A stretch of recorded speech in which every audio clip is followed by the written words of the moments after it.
அனைத்து உரிமை குரல் நண்பர்களுக்கும் வணக்கம். சீமானுக்காக நெறியாளரிடம் கோபமாக பேசிய ரவீந்திரன் துரைசாமி இது குறித்த அந்த வீடியோவில் முழுமையாக பார்க்க போகிறோம். வாங்க பார்க்கலாம்.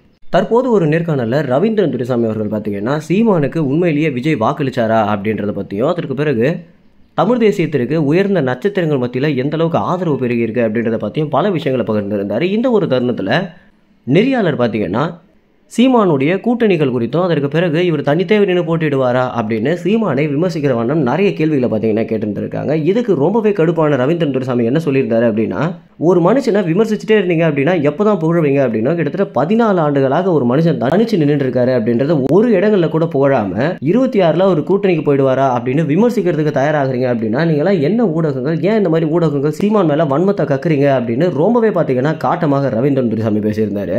இந்த வீடியோ கமெண்ட் செக்ஷன் முழுக்க பார்த்தீங்கன்னா ரவீந்திரன் துரைசாமி சீமானுக்கு சொம்பாக மாறிட்டாரு அப்படின்னு திமுகவுடைய கைகூலிகள் நிறைய விமர்சனங்கள் பண்ணிட்டு வந்துட்டு இருக்காங்க. ஆனால் இன்னொரு பக்கம் தமிழ் தேசியவாதிகள் மத்தியில் பார்த்தீங்கன்னா ரவீந்திரன் துரைசாமிக்கு ஒரு பெரிய இமேஜே வந்திருக்கு அப்படின்னு தான் சொல்லி ஆகணும்.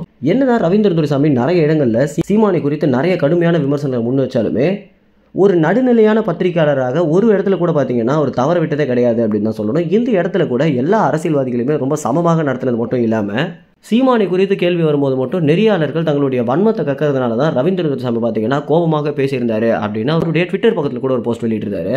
தமிழர்கள் மத்தியில் சீமானுக்கு ஒரு மிகப்பெரிய மரியாதை வந்ததற்கு காரணமே சீமான் இத்தனை ஆண்டுகளாக தனித்து நின்று போராடுறது அப்படின்றதா தான் இருக்கு. இப்படி இவ்வளோ ஆண்டு காலம் தனித்து நின்று போராடியுமே அவருக்கு சரியான ஒரு பாராட்டோ ஆதரவோ இல்லாத ஒரு காரணம் தான் நிறைய மக்களுக்கு ஒரு பெரிய ஏமாற்றத்தை கொடுக்குது அப்படின்னும், இந்த மாதிரியே சீமானுக்கு பண்ணிட்டு இருந்தாங்க அப்படின்னா விஜயகாந்த் மாதிரி இன்னும் கொஞ்ச நாள்ல இவரையும் ஒழிச்சு கட்டுறதுக்கான வேலைகளை தான் திமுக கட்சி பார்ப்பாங்க அப்படின்றதுல எந்தவித மாற்று கருத்துமே இல்லை அப்படின்னும், இந்த மாதிரி ஒரு அரசியல் கட்சி இருக்கும்போதே அந்த கட்சிக்கு ஒரு முறை வாய்ப்பு கொடுக்கறது தான் சாணக்கியத்தனம் அப்படின்னு ரவீந்திரன் துரைசாமி தன்னுடைய உரையை முடிச்சிருக்காரு.